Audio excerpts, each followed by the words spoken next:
ನಮಸ್ತೆ ನವಕರ್ನಾಟಕ ಟಿವಿಗೆ ಸ್ವಾಗತ. ನವಕರ್ನಾಟಕ ಟಿವಿ ಜನಪರ ನ್ಯಾಯಪರ.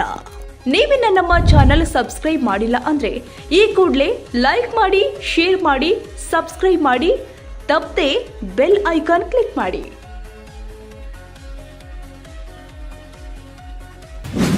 ಬೆಳಗಾವಿ ಜಿಲ್ಲೆ ಕಾಗವಾಡ ತಾಲೂಕಿನಲ್ಲಿ ಪಾಂಡೆಂಗಾಂವ್ ಕಂಗೋಳಿ ರಸ್ತೆ ದುರಂತ. ಅಧಿಕಾರಿಗಳು ಜನಪ್ರತಿನಿಧಿಗಳಿಗೆ ಕೊನೆಯ ಗಡುವು.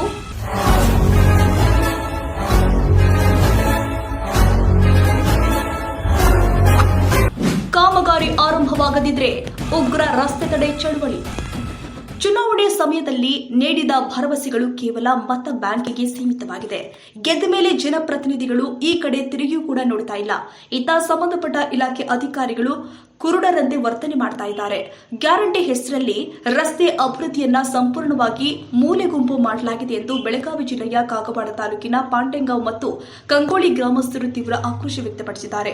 ಪಾಂಡೆಂಗಾಂವ್ನಿಂದ ಕಂಗೋಳಿ ಗ್ರಾಮಕ್ಕೆ ಸಂಪರ್ಕ ಕಲ್ಪಿಸುವ ಪ್ರಮುಖ ರಸ್ತೆ ನಿರಂತರ ಭಾರಿ ವಾಹನಗಳ ಸಂಚಾರದಿಂದಾಗಿ ಸಂಪೂರ್ಣವಾಗಿ ಹದಗೆಟ್ಟಿದ್ದು ಇಡೀ ರಸ್ತೆ ಕೆಸರಿನ ಹೊಂಡವಾಗಿ ಮಾರ್ಪಟ್ಟಿದೆ. ಸಾರ್ವಜನಿಕರ ಪರದಾಟ ಮತ್ತು ಆಕ್ರೋಶದ ಪ್ರಮುಖ ಅಂಶಗಳನ್ನ ನೋಡುವುದಾದ್ರೆ ಅಪಘಾತಗಳ ಸರಣಿ. ಸಣ್ಣ ಮಳೆಯಾದರೂ ಕೂಡ ಇಡೀ ರಸ್ತೆ ಕೆಸರುಮಯವಾಗ್ತಾ ಇದ್ದು ನಿತ್ಯ ಹಲವಾರು ದ್ವಿಚಕ್ರ ವಾಹನ ಸವಾರರು ಜಾರಿ ಬಿದ್ದು ಗಾಯಗೊಳ್ತಾ ಇದ್ದಾರೆ.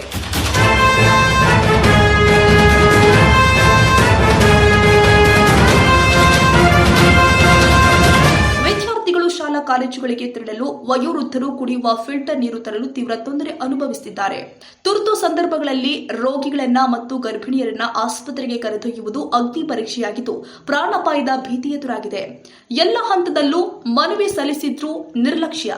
ಗ್ರಾಮ ಪಂಚಾಯಿತಿ, ತಾಲೂಕು ಪಂಚಾಯಿತಿ, ತಹಶೀಲ್ದಾರ್, ಶಾಸಕರು, ಚಿಕ್ಕೋಡಿ ಲೋಕಸಭಾ ಸಂಸದರು, ಜಿಲ್ಲಾಧಿಕಾರಿಗಳ ಕಚೇರಿ ಹಾಗೂ ಲೋಕೋಪಯೋಗಿ ಸಚಿವರು ಆದ ಸತೀಶ್ ಜಾರಕಿಹೊಳಿ ಅವರಿಗೂ ಪೋಸ್ಟ್ ಮೂಲಕ ಮನವಿ ಸಲ್ಲಿಸಲಾಗಿದೆ. ಆದರೂ ಇದುವರೆಗೂ ಯಾವೊಬ್ಬ ಅಧಿಕಾರಿಯಾಗಲಿ ಅಥವಾ ಜನಪ್ರತಿನಿಧಿಯಾಗಲಿ ಸ್ಥಳಕ್ಕೆ ಭೇಟಿ ಕೊಟ್ಟು ಪರಿಶೀಲಿಸದಿರುವುದು ಗ್ರಾಮಸ್ಥರ ಸಹನೆಯ ಗಡಿ ದಾಟಿಸಿದೆ ಎಂದು ರೈತ ಮುಖಂಡ ಸುರೇಶ್ ಮತ್ತು ಗ್ರಾಮಸ್ಥರು ಮಾಧ್ಯಮಗಳ ಮುಂದೆ ಆರೋಪಿಸಿದ್ದಾರೆ. ತಕ್ಷಣವೇ ಕಾಮಗಾರಿ ಆರಂಭಿಸಲು ಆಗ್ರಹ, ಉಗ್ರ ಹೋರಾಟದ ಎಚ್ಚರಿಕೆ.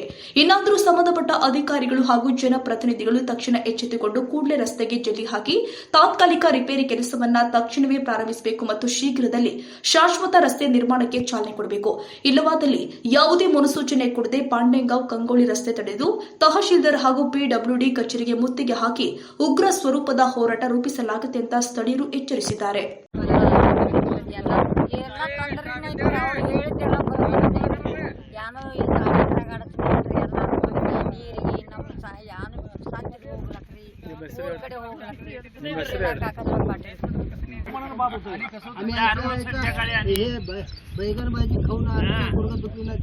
ಇನ್ನಾದರೂ ಗ್ರಾಮ ಪಂಚಾಯಿತಿ, ತಾಲೂಕು ಪಂಚಾಯಿತಿ, ತಾಲೂಕು ಆಡಳಿತ, ಜಿಲ್ಲಾ ಆಡಳಿತ, ರಾಜ್ಯ ಸರ್ಕಾರ, ರಾಜ್ಯ ಸರ್ಕಾರದ ಸಚಿವರು, ರಾಜ್ಯಪಾಲರು, ಕೇಂದ್ರ ಸರ್ಕಾರದ ಸಚಿವರು, ಮುಖ್ಯಮಂತ್ರಿಗಳು, ಪ್ರಧಾನಮಂತ್ರಿಗಳು, ರಾಷ್ಟ್ರಪತಿಗಳು ಇನ್ನಾದರೂ ಈ ರಸ್ತೆ ಸುಧಾರಣೆ ಮಾಡ್ತಾರಾ ಅಥವಾ ಯಥಾಸ್ಥಿತಿ ಮುಂದುವರಿಸ್ತಾರಾ ಎಂದು ಕಾದು ನೋಡಬೇಕಾಗಿದೆ. ಈ ಸಂದರ್ಭದಲ್ಲಿ ಮಾಜಿ ಸೈನಿಕರು ಆದ ರೈತರು ಸಚಿನ್ ಪಾಟೀಲ್, ರಾಜರಾಮ್ ಆಠವಳೆ, ಧನಾಜಿ ಜಾಧವ್ ಹಾಗೂ ರೈತರು ಆದ ಸುಭಾಷ್, ಸುರೇಶ್ ಪಾಟೀಲ್, ಸಂದೀಪ್ ಪಾಟೀಲ್, ಅಜಿತ್ ಪಾಟೀಲ್, ರಾಜು, ಬಾಳು, ಸದಾ, ತಾನಾಜಿ, ಸಾಗರ್, ಶ್ರೀಮಂತ, ವಿಶ್ವನಾಥ್, ಸುಶೀಲಾ, ಸಂಗೀತಾ, ರೂಪಾಲಿ, ಕಮಲಾ, ಶೋಭಾ ಕಾಗಳೆ ಸೇರಿ ಪಾಟೀಲ್ ಬಂಧುಗಳು ಹಾಗೂ ನೂರಾರು ಗ್ರಾಮಸ್ಥರು ಉಪಸ್ಥಿತರಿದ್ದರು. ಮಹೇಶ್ ಶರ್ಮಾ, ಅಥಣಿ, ನವಕರ್ನಾಟಕ ಟಿವಿ.